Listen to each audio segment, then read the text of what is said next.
بسم اللہ الرحمن الرحیم الحمد للہ رب العالمین والعاقبۃ للمتقین والصلاۃ والسلام علی سید المرسلین نبینا محمد وعلی آلہ وصحبہ اجمعین ومن تبعہم بإحسان الی یوم الدین اما بعد۔ محترم سامعین اکرام، بندہ اس دنیا کے اندر مختلف تیروں کی بوچھار اور تقدیر کے نشانے اور مصیبتوں کے جھرمٹ میں زندگی گزارتا ہے۔ بلائیں ٹلتی اور آتی رہتی ہیں، نعمتیں حاصل ہوتی رہتی ہیں، ایک نعمت ختم ہوتی ہے دوسری نعمت ملتی ہے۔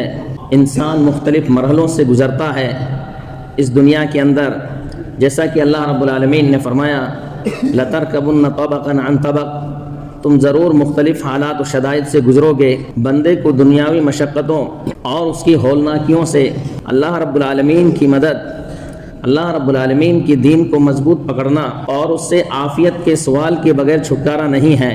ایک مرتبہ اللہ کے رسول صلی اللہ علیہ وسلم ممبر پر چڑھے اور رونے لگے۔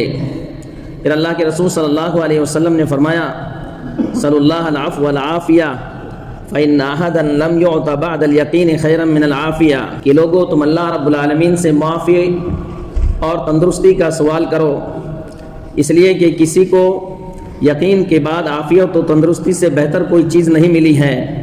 میرے مسلمان بھائیوں، تندرستی بہت بڑی نعمت ہے۔ کسی آدمی کی سعادت مندی تندرستی کے بغیر ناممکن ہے۔ آدمی جتنے بھی لباس پہنتا ہے ان میں سب سے زیادہ خوبصورت لباس تندرستی کا لباس ہے۔ تندرستی کا مقام ایسے ہی ہے جس طریقے سے دوسری نعمتوں کا مقام ہے۔ جو آدمی تندرستی حاصل کرتا ہے وہ اسے مانوس ہو جاتا ہے اور اس کی قدر و قیمت وہی جانتا ہے جو تندرستی سے محروم ہو گیا ہو۔ میرے مسلمان بھائیوں، یہ تندرستی صرف بدن ہی سے نہیں ہے بلکہ دنیا اور آخرت، ان تمام چیزوں کے اندر تندرستی مطلوب ہے۔ جسم کی عافیت و تندرستی یہ ہے کہ وہ مختلف بیماریوں سے محفوظ رہے اور اس میں اللہ رب العالمین کی عبادت کی طاقت ہو۔ دین کی عافیت یہ ہے کہ بندے کا دل گمراہ ہونے اور بھٹکنے سے محفوظ رہے اور اس کا قدم ایمان کے اوپر ثابت رہے۔ یہی دین کے اندر جو ہے عافیت ہے۔ ایک مرتبہ عباس بن عبد المطلب رضی اللہ عنہ اللہ کے رسول صلی اللہ علیہ وسلم کے پاس آئے۔ انہوں نے کہا کہ اللہ کے رسول صلی اللہ علیہ وسلم مجھے ایسی دعا بتائیے کہ جس کے ذریعے میں اللہ رب العالمین سے مانگوں۔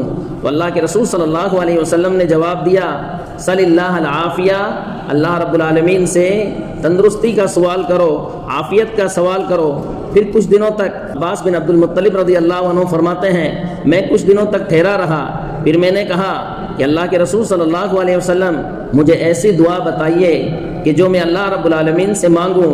کہ رسول اللہ صلی اللہ علیہ وسلم نے فرمایا یا عباس یا عم رسول اللہ صلی اللہ العافیہ فی الدنیا والآخرہ، اے عباس، اے اللہ کے رسول صلی اللہ علیہ وسلم کے چچا، اللہ رب العالمین سے معافی طلب کرو دنیا اور آخرت کے اندر، اور تندرستی طلب کرو اللہ رب العالمین سے دنیا اور آخرت کے اندر۔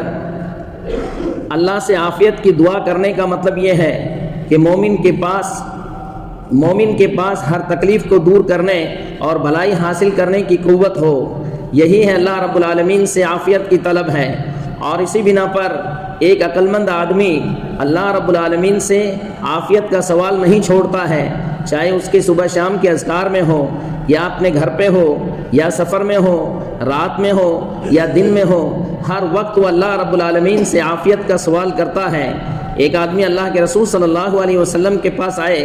انہوں نے کہا کہ اللہ کے رسول صلی اللہ علیہ وسلم، جب میں اپنے پروردگار سے سوال کرتا ہوں تو کیسے سوال کروں؟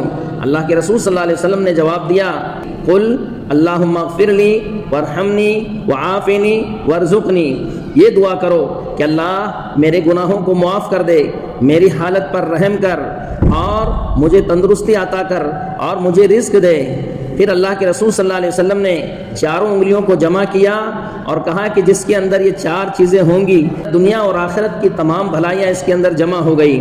دنیا میں عافیت کا لباس اتارنے والی وہ چیز ہے جو کھلم کھلا اللہ رب العالمین کی نافرمانی ہے، یعنی کھلم کھلا نافرمانی جو ہے وہ عافیت کے لباس کو اتار دیتی ہے۔ اسی بنا پر اللہ کے رسول صلی اللہ علیہ وسلم نے فرمایا کل امتی معافی الا المجاہرین، کہ میری امت پوری کی پوری امت کو اللہ رب العالمین بخش دے گا سوائے ان لوگوں کو جو کھلم کھلا برائی کرنے والے ہیں اور نافرمانی کرنے والے ہیں، اللہ رب العالمین سے دعا کرتے ہیں ربنا لا تزغ قلوبنا بعد اذ هديتنا وهب لنا من لدنك رحمة انك انت الوهاب، اے ہمارے پروردگار ہمارے دلوں کو ہدایت دینے کے بعد ٹیڑھا مت کرنا، بے شک تو رحمتیں نازل کرنے والا ہے اور بہت بڑا عطا کرنے والا ہے۔ میرے مسلمان بھائیوں، اللہ رب العالمین سے ڈرو اور اللہ رب العالمین سے عافیت کا سوال کرو، کیونکہ مومن کے لیے عافیت فتنوں، بلاؤں اور مصیبت سے بچنے کا مضبوط قلعہ ہے۔ یہ رات دن جو ہے مومن اسی عافیت کے اندر جو ہے محفوظ رہتا ہے۔ حدیث کے اندر ہے کہ اللہ کے رسول صلی اللہ علیہ وسلم یہ دعائیں ہمیشہ کیا کرتے تھے صبح شام۔ وہ دعا کیا تھی کہ اللہ رب العالمین میں تجھ سے معافی اور تندرستی کا سوال کرتا ہوں دنیا اور آخرت کے اندر۔ اے اللہ رب العالمین میں تجھ سے تندرستی اور معافی کا سوال کرتا ہوں میرے دین کے بارے میں، میری دنیا کے بارے میں، میرے گھر والوں کے بارے میں، میرے مال کے بارے میں۔ اے اللہ میرے کمیوں کے اوپر اور میری عیوب کے اوپر پردہ ڈال دے اور میرے ڈر کو ختم کر دے۔ اے اللہ رب العالمین تو میری حفاظت کر، میرے سامنے سے، میرے پیچھے سے، میرے دائیں سے اور میرے بائیں سے اور میرے اوپر سے۔ اور اللہ میں تیری عظمت کے ذریعے میں تیری پناہ کے اندر آتا ہوں کہ میں نیچے سے جو ہے اچک لیا جاؤں۔ یہ ابو داؤد کی روایت ہے۔ عقل مند مسلمان کے اوپر ضروری ہے جس نے عافیت کی اہمیت کو سمجھ لیا ہو، جس کے فضل کو معلوم کر لیا ہو، کہ وہ اپنی زبان کو عافیت کے سوال سے نہ روکے، ہمیشہ اللہ رب العالمین سے عافیت کا سوال کرتا رہے۔ اللہم انا نسألک العفو والعافیہ والمعافات الدائمہ فی الدنیا والآخرہ، اے ہمارے پروردگار ہم تجھ سے سوال کرتے ہیں معافی اور تندرستی کی، اور ایسی معافی جو ہمیں دنیا اور آخرت کے اندر معافی عطا کرے۔